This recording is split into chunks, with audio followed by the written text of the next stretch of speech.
Welcome back to News One, now on TV One. Season 2 of Iyanla's Fix My Life is going to be premiering on OWN's network. And of course, anybody watching that show knows full well you got lots of folks with drama, with major issues. And so Iyanla's always about trying to fix their life, trying to get those folk right.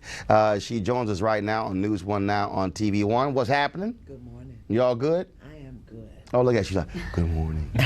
Good morning. I'm all good. Good morning.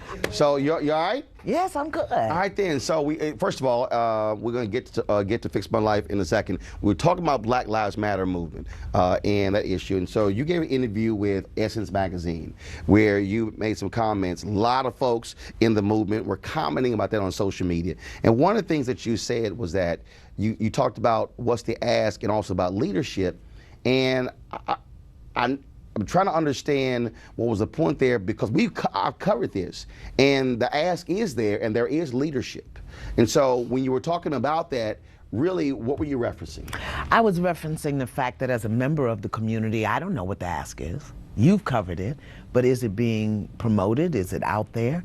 I don't know what the ask is. That's number one. Number two, in terms of leadership, I haven't heard any of our elected officials, any of our, this weekend is the Congressional Black Caucus. I'm not hearing our officials honoring the people's voice. The people are saying Black Lives Matter, but I don't hear the elected officials saying that. I don't hear them promoting it. Well, first of all, yesterday we had the opening town hall specifically was on that. And there's also a panel today. Yeah, but I had that interview last week. No, I understand. But members of the Black Caucus have been meeting with, communicating with, planning with various organizers. You have the joincampaign0.org, you have the New York Justice League. There was a march of the New York Justice League from New York to Washington, D.C., where they presented a list of demands to members of Congress. What is the ask? I don't know what it is. Well, I'll tell you this. First and foremost, one of the things the New York Justice League asked for was for there be an executive order of the Attorney General to investigate police officers when they're involved in fatal shootings. Governor Andrew Cuomo signed that into law.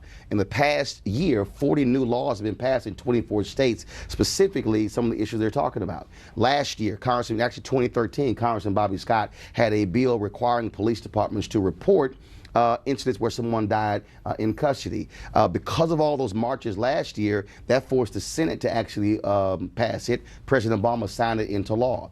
There's a campaign called joincampaign0.org. Yes. They have 10 overall issues on there. 33 demands dealing with police accountability, union contracts, also dealing with changing in laws. So there are a number of things there. Is this promoted? Yes. I mean, does the public know? Yes. Well, where have I been? Yes. No.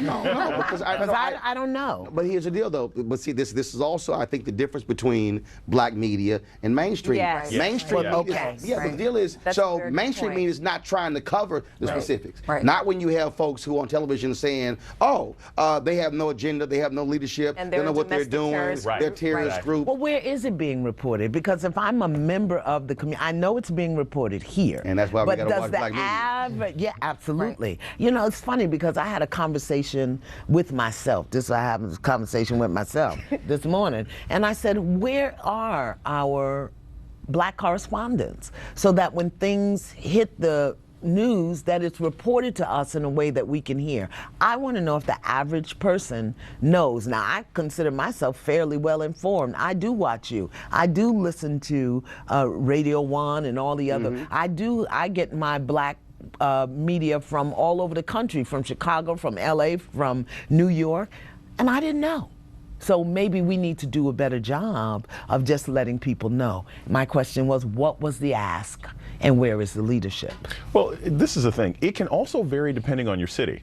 Because, what Black Lives Matter organizations in New York or Charlotte or Richmond or St. Louis, they may be asking for different things because the problems can be very unique to your local constituency. Absolutely. One union contract in Cleveland is not the same thing as a union contract in New York. So I think sometimes we have to have a level of sort of humility humility about even our own understanding of it, because even I have run into situations where I'll speak to one member of Black Lives Matter who are like, we don't want to be involved in, say, the electoral system. And then you have other members of Black Lives Matter who say, no, no, no, we should be getting involved in candidates. Members? Well, here's I think the difference. You made a point when you were talking to Essence about Selma and Montgomery, and one of the things that I think is critically understanding important. Selma was about getting a federal law dealing with voting. Right. Nearly all of these issues that Black Lives Matter is bringing up really are state issues laws, and local laws. Yes. So the difference between that movement and this one is that, yeah, you don't necessarily know if you're in D.C. what's happening in Missouri, right, or what's happening in Texas, or what's happening in Florida, because it's unique to that particular state. Yes. And so I think. Wait a minute, but that wasn't my point. My point wasn't about what the movement was about. Here was the question I asked. Are we willing and ready to do the work required? Because I believe it was you that said, how do we make a movement? Right. And I referenced that. And I said one of the things we have to do is to have a clear ask. Now, I consider myself both a leader and an elder in this community. I do a lot of grassroots work. And I'm telling you, maybe we just want to consider how we can do a better job about letting the average everyday person know. I didn't know. And I'm in the DMV area. Mm-hmm. So what's the Black Lives Movement here? And as an elder in the community, what's the ask of me? What is the ask of me? There's been no ask made of me. Mm-hmm. And I mean that both as an individual and as a public person. I'm available. I'm a resource. So maybe it's not about is there an ask, but is that ask even in the local areas being promoted so that people know? Earlier you asked the question about Black correspondents, but here's the reality. They don't decide what goes on the air. That's right. They don't, because they're not decision makers. That's right. I mean, they're following somebody else who I can tell you 6 years at CNN who comes down and says, no, this is going to be the lead story, and this is going to be the lead story. Well, that was my point. I said, who is reporting to our community? But see, they don't have control. I know they don't, but where are our correspondents that have control? Where are our correspondents that have control? And social media, which a lot of people don't get to access. Tom Joyner, Black media, really.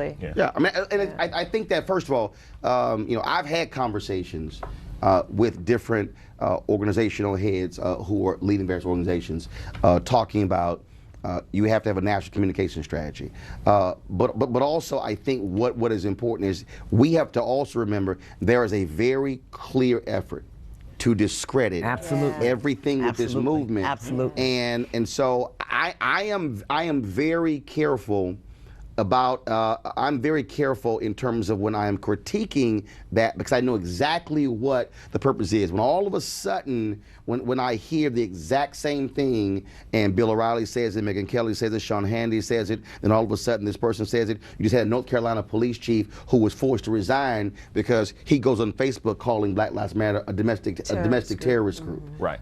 And so, well, I want to go on the record as saying, and I find it very interesting that my statements were taken as a critique as opposed to an inquiry, opportunity, a possibility, and that was reported by Black media. I made a very specific inquiry. What is the ask and where is the leadership? And are we ready and willing not to just be on social media, but to do the work required to sustain this thing until the ask is answered? And that's what that was my statement. Right, and there are a ton of groups that are doing the work, but I think also what is required is that a number of folks, again, yet don't necessarily sit back and watch. Right. But here's the other piece that's just real. All the folks who claim they were involved in the civil rights movement were not. It's a whole bunch of folk who said they were marching who were not. And so I think that's also sort of this romanticized view because it was a whole bunch of Negroes who were scared. Well, I think there are a lot of people today who are scared. Right. But I think Iyanla's point and question is a valid one. I think the Black Lives Matter movement is a good movement, and I completely respect them and what they're trying to do. But it is a movement led by young people, by millennials pretty much. And so I think her ask, which is, what can someone from my generation with my experience, my knowledge, and my know-how do to help the Black Lives Matter? And I think that's a reasonable question. And I will only correct that because it's not just being led by millennials. Black Lives Matter movement is a continuum, okay? Although the hashtag was created after the George Zimmerman decision, Black Lives Matter, that statement actually summed up the anger of all these African Americans after Jena 6, after all these different Oscar Grant, all of that. So the statement that's when they put it on Facebook, that summed it all up. Folks basically said, "Wow, that 3-word statement encapsulates everything folks were saying." Then it sort of became this sort of rallying cry, but there have been numerous organizations who have been dealing with social justice, criminal justice, dealing with sentencing reform, dealing with all those different things long before that. And so you sort of built up. I think we make a mistake when we say it's just the millennials. Right. Well, I'm not saying it's just the millennials, but I think when the face of it, the group that is currently demanding, making the demands and coming up with different policies, they are younger. They are absolutely younger. But I think Roland also makes a really good point about how we have the same thing happening 50 or 60 years ago.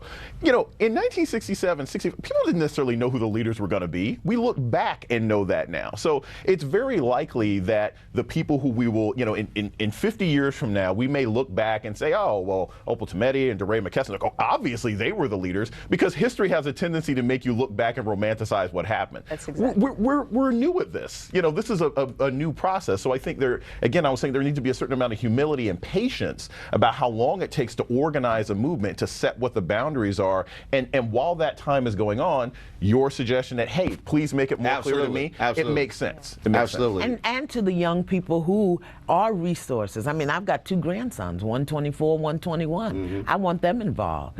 All right, Iyanla's like putting to work. All the folks at Black Lives Matter, Iyanla, she's volunteering her two grandsons to get to work. And myself. I got you, absolutely. We come back, we're going to talk about the season premiere of Fix My Life. She got drama. Preacher who's gay. He doesn't want to be gay. Is that what the deal?